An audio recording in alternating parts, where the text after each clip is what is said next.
To John's beloved family, Mrs. McCain, to Cindy and the McCain children,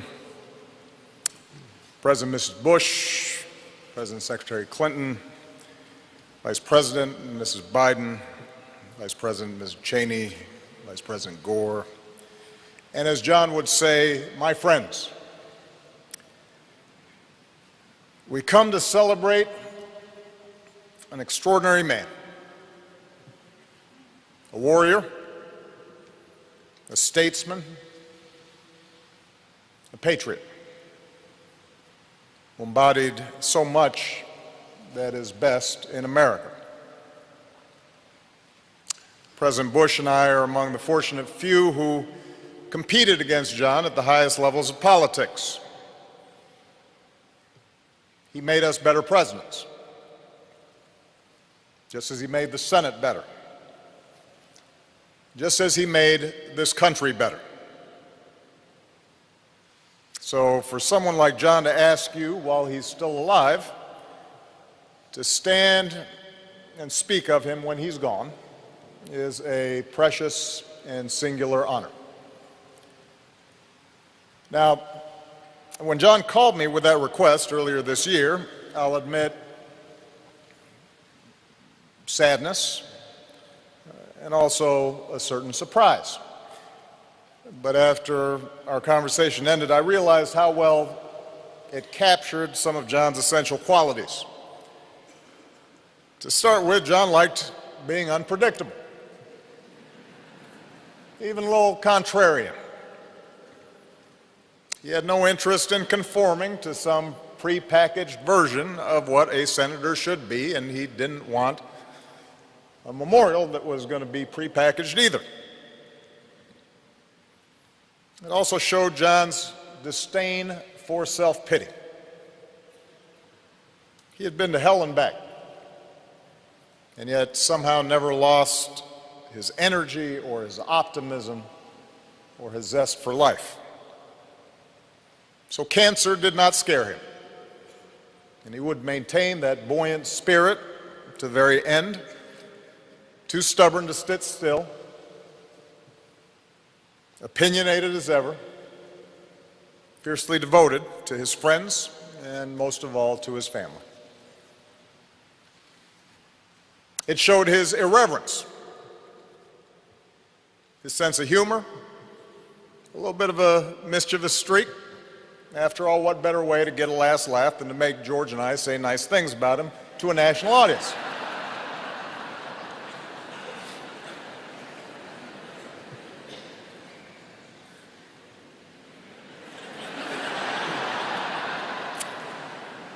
And most of all, it showed a largeness of spirit, an ability to see past differences in search of common ground. And in fact, on the surface, John and I could not have been more different. We're of different generations. I came from a broken home and never knew my father. John was the scion of one of America's most distinguished military families. I have a reputation for keeping cool. John, not so much.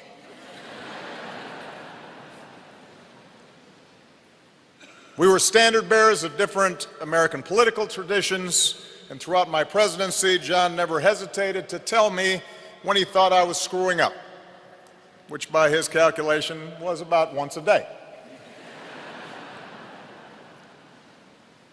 But for all our differences, for all the times we sparred, I never tried to hide, and I think John came to understand the long-standing admiration that I had for him.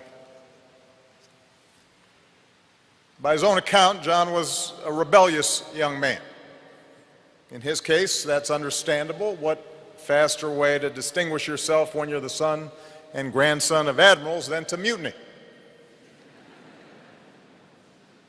Eventually, though, he concluded that the only way to really make his mark on the world is to commit to something bigger than yourself.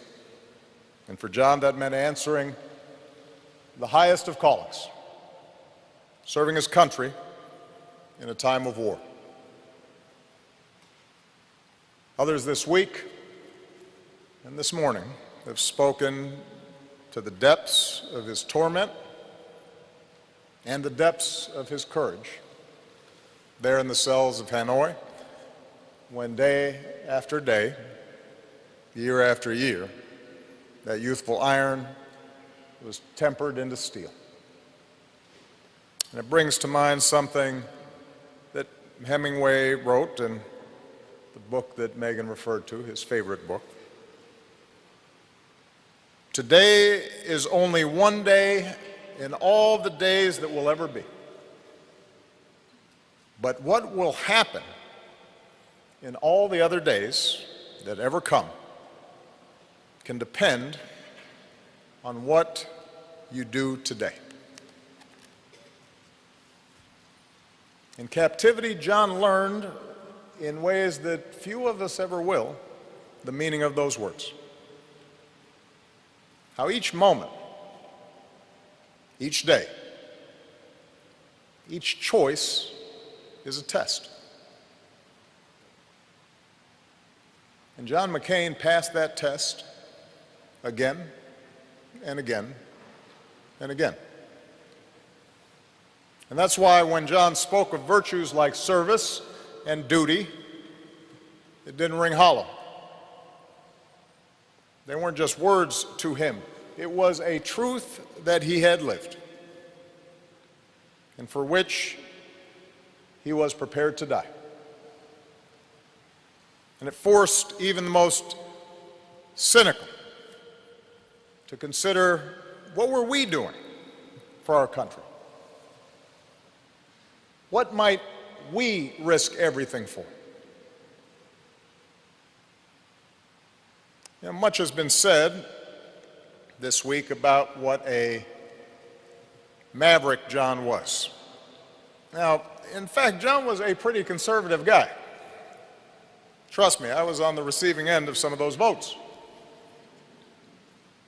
But he did understand that some principles transcend politics, that some values transcend party. He considered it part of his duty to uphold those principles and uphold those values.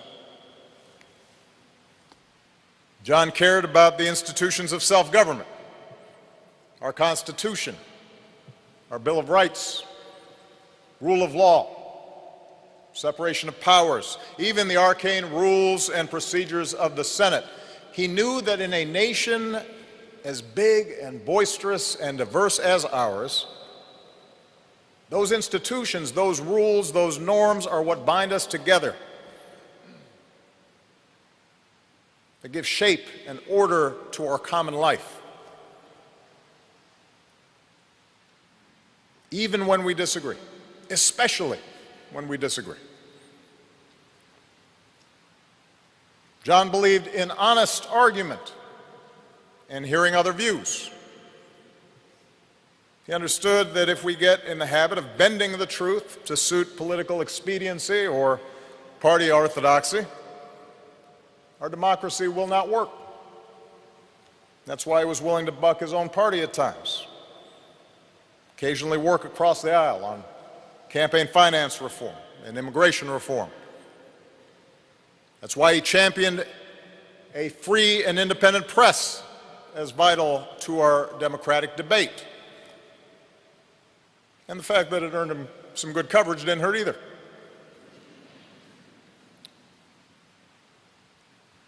John understood, as JFK understood, as Ronald Reagan understood, that part of what makes our country great is that our membership is based not on our bloodline, not on what we look like, what our last names are. It's not based on where our parents or grandparents came from or how recently they arrived, but on adherence to a common creed, that all of us are created equal. endowed by our Creator with certain inalienable rights. It's been mentioned today, and we've seen footage this week of John pushing back against supporters who challenged my patriotism during the 2008 campaign. I was grateful, but I wasn't surprised. As Joe Lieberman said, it was John's instinct. I never saw John treat anyone differently because of their race or religion or gender. And I'm certain that in those moments that have been referred to during the campaign, he saw himself as defending America's character, not just mine. For he considered it the imperative of every citizen who loves this country to treat all people fairly.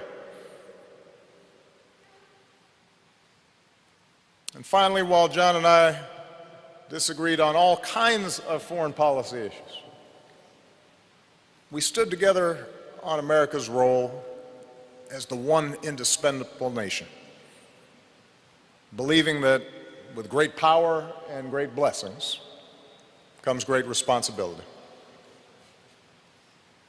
That burden is borne most heavily by our men and women in uniform. Service members like Doug, and Jimmy, and Jack, who followed their father's footsteps, as well as the families who serve alongside our troops. But John understood that our security and our influence was won not just by our military might, not just by our wealth, not just by our ability to bend others to our will, but from our capacity to inspire others with our adherence to a set of universal values like rule of law and human rights, and an insistence on the God-given dignity of every human being. And of course, John was the first to tell us that he was not perfect. Like all of us who go into public service, he did have an ego. Like all of us, there were no doubt some votes he cast, some compromises he struck, some decisions he made that he wished he could have back. It's no secret, it's been mentioned, that he had a temper. And when it flared up, it was a force of nature, a wonder to behold. His jaw grinding, his face reddening, his eyes boring a hole right through you. Not that I ever experienced it firsthand, mind you.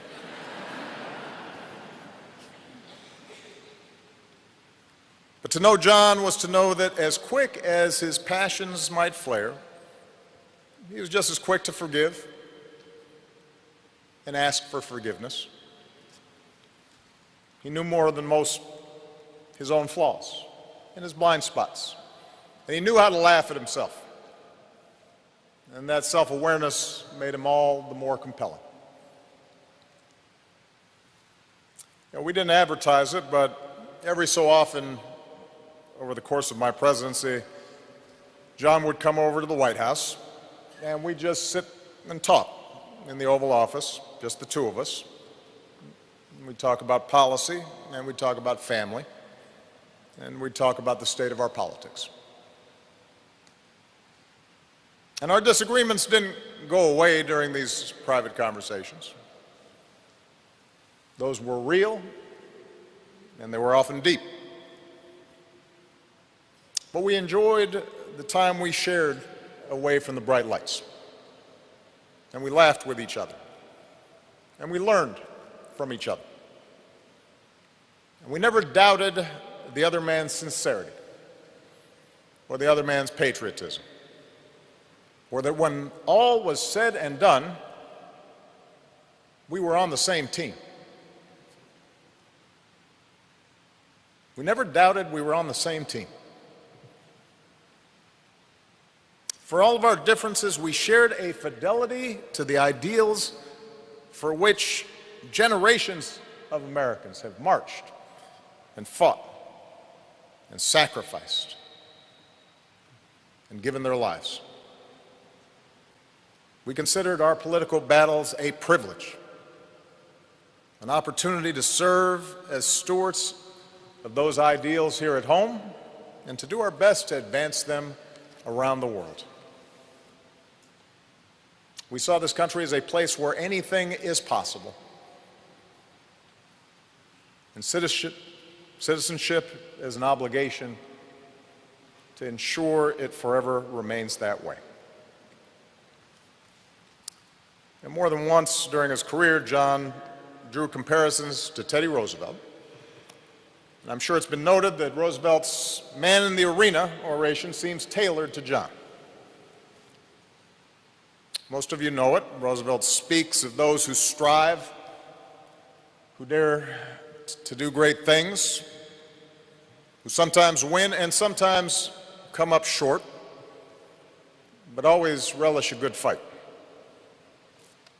A contrast to those cold, timid souls who know neither victory nor defeat. Isn't that the spirit we celebrate this week? That striving to be better, to do better, to be worthy of the great inheritance that our founders bestowed. So much of our politics, our public life, our public discourse can seem small and mean and petty. Trafficking in bombast and insult and phony controversies and manufactured outrage. It's a politics that pretends to be brave and tough, but in fact is born of fear. John called on us to be bigger than that. He called on us to be better than that. Today is only one day in all the days that will ever be. But what will happen in all the other days that will ever come can depend on what you do today.